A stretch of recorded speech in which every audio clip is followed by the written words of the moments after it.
Thank you, sir. I stand to raise a very important issue, the issue of one rank, one pension and its implementation. Sir, the one rank, one pension scheme for ex-servicemen of our country was approved by UPA government in February 2014.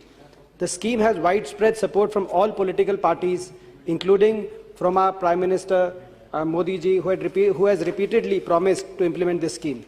Yet this one rank, one pension scheme is yet to be implemented, despite 9 months having passed since it was announced in February.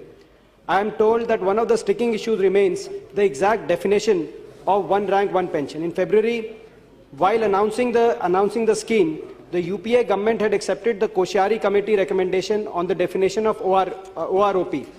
The Koshari Committee, which was a petition committee of Rajya Sabha, had members from all political parties and had unanimously agreed on this definition of OROP, which was then accepted by the UPA.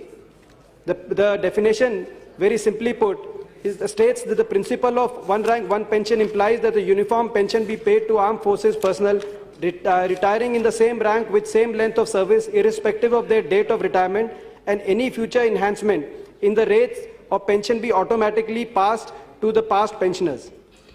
To implement this definition, around 9,000 crores allocation was estimated, but now it seems that some government bureaucrats are trying to change the definition of OROP itself, causing grave concern amongst 32 lakh ex-servicemen awaiting the implementation of this scheme. The ex-servicemen fear that it was this bureaucratic hurdle that the present government provided only 1,000 crores as budgetary allocation in the final budget under the scheme for the whole year, as against over 9,000 crores as estimated per Koshari Committee definition of OROP. The government must clarify its stand at earliest. We are aware that government is in favor of this, but it should clarify its stand as earliest and must not delay in implementing OROP scheme in the name of either falling into a bureaucratic trap or wanting to maintain the fiscal deficit target of 4.1% of GDP. Okay, thank you.